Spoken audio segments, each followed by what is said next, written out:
السلام علیکم۔ بسم اللہ الرحمن الرحیم۔ یہ ایسے انگلش سی ایس ایس کے ایسے کی ساری ٹیکنک لکھی ہوئی ہے کہ ایسے کیسے لکھتے ہیں، اس میں کیا کیا ہوتا ہے۔ یہ کسی دوسرے ویڈیو میں آپ کو بتاؤں گا۔ ابھی ہم مین ٹاپک پر آ جاتے ہیں۔ آج ہے شیخ احمد سرہندی مجدد عرب ثانی کا دوسرا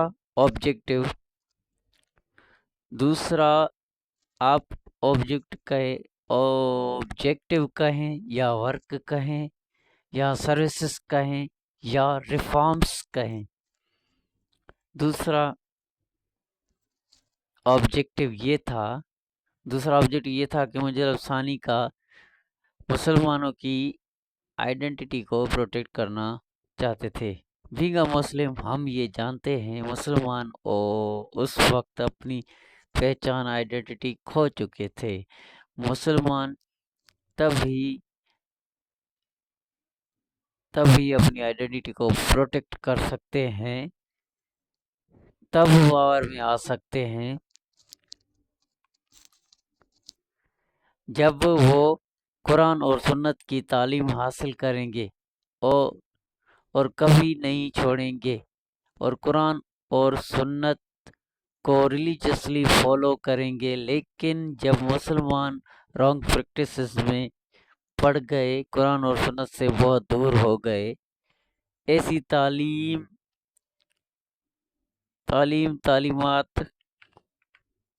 انہوں نے حاصل کرنا شروع کر دی تھی جو شرک میں آتی تھی یا اینٹی اسلامک تھی، تو ظاہر ہے، سیدھی بات ہے، ایک مسلمان اور نان مسلم میں، ہندو میں، سکھ میں، مسلمان اور غیر مسلم میں کوئی فرق نہیں رہ جاتا۔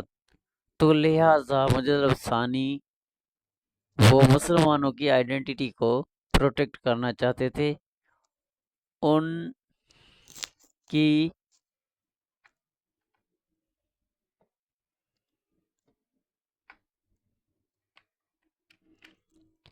کی رہنمائی کر رہے تھے۔ مجدد عرب ثانی کا شیخ احمد سرہندی جس کا نام ہے شیخ احمد سرہندی کا دوسرا نام مجدد عرب ثانی ہے۔ یہ آبجیکٹو ہے، اس کا مطلب ہے مسلمان جو ہے نا اپنی آئیڈینٹی جو اس کی پہچان تھی وہ کھو چکے تھے، قرآن اور سنت سے دور ہو گئے تھے، غیر مسلمانوں کی پریکٹسز میں ان کے ساتھ مل گئے تھے، اور جب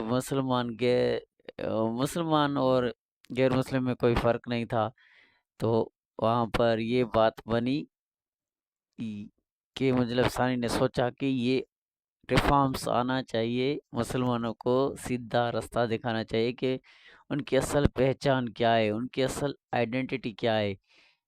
یہ تھا مجدد عرب ثانی کا دوسرا آبجیکٹو، دوسرا ورک، دوسری سروس، دوسرا reform.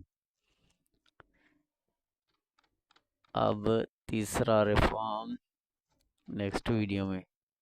Thank you very much. Keep watching and memorize.